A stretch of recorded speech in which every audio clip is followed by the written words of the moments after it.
E aí, pessoal, tudo bem com vocês? Aqui no vídeo de estreia do canal, eu apresento para vocês minha coleção de Demon Slayer, o mangá que foi publicado aqui no Brasil pela editora Panini entre março de 2020 e dezembro de 2021. Depois, posteriormente, foram publicados o Gaiden, que é uma história extra escrito por outro autor. Temos dois databooks, um foi publicado em 2022, o outro era para ser publicado também em 2022, mas no final, mas chegou nas bancas, por exemplo, aqui na cidade já neste ano de 2023.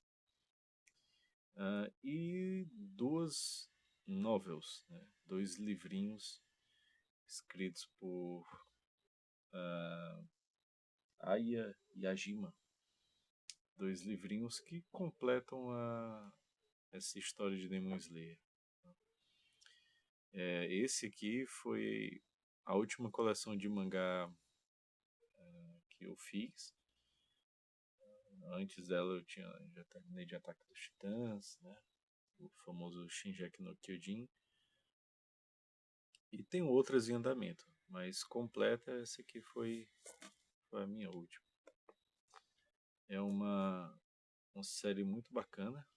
O desenho, principalmente o desenho, me conquistou muito para fazer a coleção.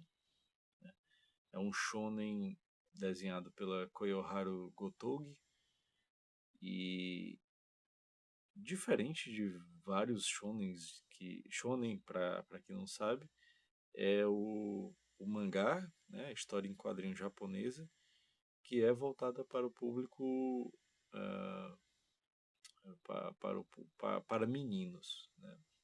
Não quer dizer que as meninas também não gostem e não aproveitem, né? Mas o foco do shonen é voltado para meninos, né? Jovens. Aqui é uma mulher, né? Uma autora, ela faz o roteiro e desenha, e também é um pouco difícil de você encontrar autoras, né? Fazendo shonens. Geralmente fazem shoujos, fazem outros outras demografias, né? Mas quando fazem uma beleza. Tem o exemplo da que fez Fullmetal Alchemist, né? Esqueci o nome dela. Foi aniversário dela ontem, acabei esquecendo. Bem, além do desenho, que é muito muito bacana, não esse aqui, tá bom? Mas o estilo do desenho, no geral, é um shonen bem agradável de se acompanhar, né? O rosto que ela faz é bem expressivo, os fundos não são tão detalhados, mas não quer dizer que o desenho não seja, né? As roupas é uma beleza de ver. Ela tem muito cuidado com certos detalhes, né, das roupas. Esse estilo de roupa japonesa. Aqui é uma história que se passa na era Taisho, lá no começo do 1910, 1930, por aí. Se passa nessa época. E é uma história que conta a saga, vamos dizer assim, do Tanjiro Kamado, que é esse meninozinho que tem essa mancha vermelha na testa, que sai para vender carvão e quando volta, a sua família está assassinada e só encontra uma sobrevivente, que é a irmãzinha dele, a Nezuko. E a Nezuko, ela está transformada, virou um demônio, que aqui na história chamam-se de Onis. Então ele tem há uma pequena confusão, né, quando ele a reencontra e ele consegue controlá-la, mas ele promete que vai se vingar do que fizeram com a sua família e vai tentar trazer ela à normalidade, né? Tentar curar a Nezuko. É uma história muito bonita. Ele é todo o tempo se superando, ele tem um coração muito bom, e vai conhecendo pessoas que também tiveram problemas com os Onis. Acaba que ele entra num esquadrão exterminador de Onis e ele vai, no decorrer da história, subindo nessa, nesse esquadrão. Bem, eu não, não vou entrar muito em detalhes da história porque muita gente está acompanhando o anime, né? Que está saindo aí a terceira temporada agora por esses dias. Mas a coleção está completa, né? Foi iniciada lá no Japão em 2016, foi encerrada acho que em 2021 também, se não me falha a memória. Então aqui a história está completa, né? O anime aparentemente está adaptando bem direitinho o mangá. Eu não sei em que ponto mais ou menos está, acho que já está na metade da história. Tá na Vila dos Ferreiros. Eu não, não tenho certeza disso, né? Mas é uma história muito bacana essa superação dele, ele aprendendo novas técnicas para derrotar os Onis mais fortes, né? E para tentar ir se descobrindo, né? Para ver se ele derrota o seu arquirrival, que é o Muzan Kobutsushi. Muzan, deu o nome dele aqui no volume 2. Só para falar o nomezinho direitinho dele. Cadê eu? O Muzan Kibutsuji, tá? Que são os personagens no volume 3. E ele vai aprendendo novas técnicas, tendo contato com pessoas mais fortes, e ele próprio vai se tornando uma pessoa mais forte, né? Sempre com essa com esse foco, né, de trazer a irmã dele de volta. Então é bem bacana a relação que ele tem com a família, com a irmã, com os amigos que ele vai conquistando e fazendo no decorrer da história. Você vai se envolvendo com os personagens, alguns vão sendo mortos, né? Enfim, uma história de puro shonen de porrada, né? Aqui você tem personagens com espada, sangue, uma superação, técnicas diferentes, ah, como é que digo, escadinhas de personagens, não, personagens com poderes poderes maiores do que os outros e as pessoas tentando se superar para chegar próximo deles. Enfim, isso tanto da parte dos bonzinhos, né? No esquadrão em que ele posteriormente entra, que é o Kisatsutai, e dos Onis. Também tem seus Onis mais poderosos, que são discípulos, né, vassalos do Muzan Kibutsuji. Eu não vou mostrar também aqui todas as capas. Aqui no volume, no Gaiden, tem uma galeria das imagens das imagens de capa, com vários personagens, né? Cada capa traz um desses personagens. Não é todas as capas aqui, né? Não vou mostrar as últimas porque pode aparecer algum spoiler para quem ainda está assistindo. Aqui esse databook ele vai, acredito que até o volume 15 da história, alguma coisa assim, né? Bem, sobre a edição em si, para mim essa é uma das melhores edições publicadas assim, em formato de mangá, já publicadas no Brasil.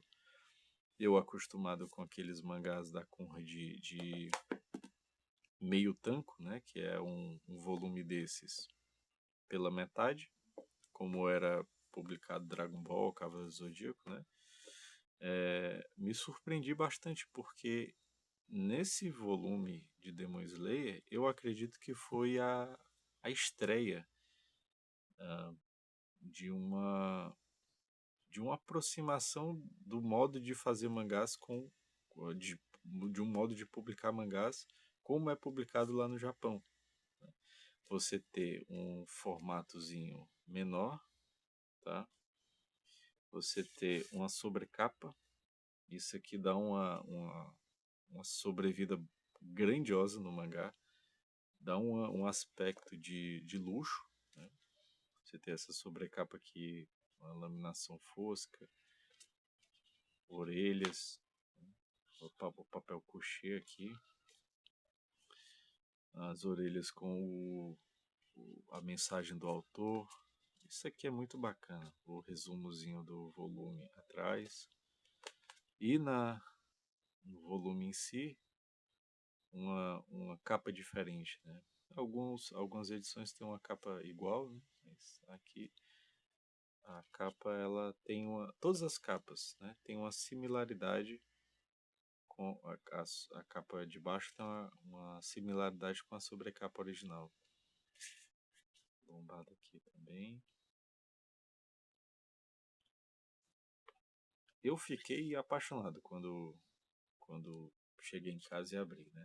O primeiro volume ele foi lançado juntamente com o volume 2, né, no pacotezinho.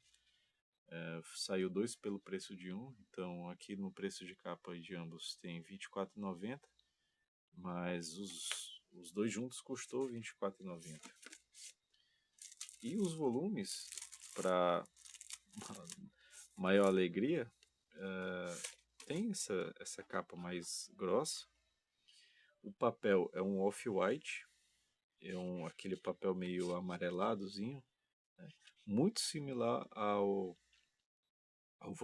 original, tá? Isso é muito bacana. Eu tenho alguns volumes aqui em japonês, eu fiquei realmente surpreso com isso, com essa qualidade. E a Panini ainda se preocupou em lançar os volumes com brindes, né? Então, deixa eu pegar aqui, eu guardo em separado. Esse aqui foi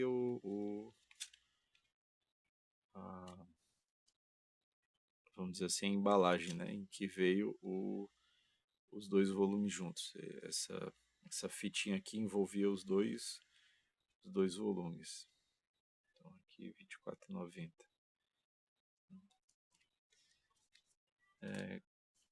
Deixa eu pegar aqui. Nos primeiros volumes tivemos os marca-textos. Um marca-texto aqui da capa do primeiro volume. Eu soube que quem comprou pelo site da Panini recebeu um pôster. O pôster ele tem essa imagem aqui, se eu não me engano. Então, esse é um item que eu não tenho. E algumas edições vinham com cards. Esse cardzinho aqui também vinha. Esse veio no volume 3. Esse marca-texto aqui veio com marca-página. Veio no volume 2. Isso aqui é uma propaganda do anime. E tem vários aqui. Não vou mostrar um por um, mas esse aqui veio com a novel Flor da Felicidade.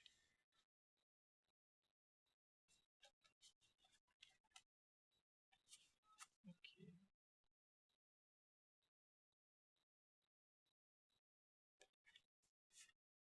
vinham com cartões postais. Isso aqui é muito bacana. Se isso aqui tivesse vindo com Dragon Ball naquela época, esse cuidado todo, era uma coleção que não daria para ser desfeita nunca. Aqui uma cartela de adesivos. Outro card. Card do anime.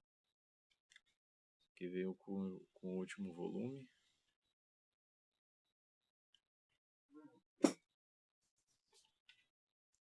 E aqui. Esse aqui é muito bacana. É um brindezinho que pode não custar tanto assim para a editora fazer, mas pro fã é muito bacana. Deixa eu guardar aqui. Bem, eu falei aqui meio que a primeira vez que uma edição foi publicada desse jeito, assim, no formato parecido com o original japonês, mas a primeira publicação nesse estilo foi não Gênesis Evangelion lá, acho que 2005, mas só durou um volume. A Conrad publicou nesse formato bonitinho, bacana, mas só a primeira edição. O Gaiden não, desculpa, o Databook, ele vem no mesmo formato, com a mesma página que o mangá, vem com um resumo bacana da história, vem com páginas coloridas. As páginas coloridas são muito bacanas também. A colorização da Koyoharu é muito bonita. O desenho dela, né, é bacana.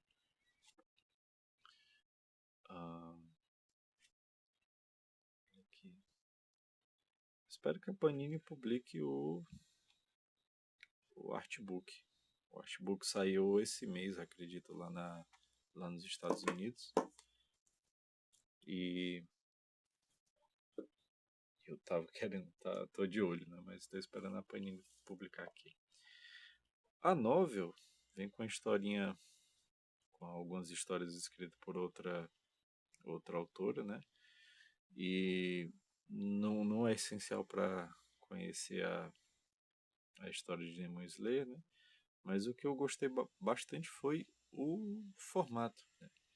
Você tem a capa aqui que é bem similar aos outros, embora o tamanho seja um pouquinho maior, né? Não tem sobrecapa também, mas tem orelhas, capa cartão, tem verniz localizado, o nome nos logos, aqui dentro, né? A mensagem do autor, outra mensagem aqui da autora, a contracapa também tem. O formato aqui, o estilo gráfico bem parecido com o do mangá, a lombada também, né? E o papel um pouquinho mais grosso, né? Um off-white um pouco mais grosso. Tem algumas ilustrações da Koyoharu, mas não são ilustrações finalizadas, mas rabiscos, né? Para ilustrar aqui ilustrar a história. Bem, é isso. A Panini vai republicar essa coleção, os 23, né, volumes, em uma caixa especial. Ela publicou os últimos volumes aqui em edições especiais também, vinham com broche, vinham com cards, vinham com outras bugigangas aí. Eu não peguei porque era só no site, era muito caro, era mais do mesmo, né? Vi os itens são bem aquém do que eles poderiam fazer pelo preço, né? Mas esses extras aí eu evitei. Mas a coleção em si, o box que vão lançar, pode valer a pena aí para quem não tem, né? Com certeza vai sair um desconto na Amazon. Vale a pena. É uma história que, pelo formato, pela qualidade que foi publicada, a qualidade da edição, né, em si, a qualidade da tradução, a qualidade do desenho e da história, que para mim é o mais importante, pode valer a pena, né? Dependendo do preço aí, se conseguir com desconto, é bacana. Então, é isso, pessoal. Eu vou ficando por aqui. Deixa eu botar aqui na frente essas duas edições. Eu acho bonitas essas duas artes. É isso. Fiquem aí com a imagenzinha. Se puderem comprar, compre. Compre usado. Eu estou vendo que está cada vez mais saindo mais barato essas edições. Então pode ser um bom negócio. Tá bom? Valeu, pessoal. Até a próxima coleção aí.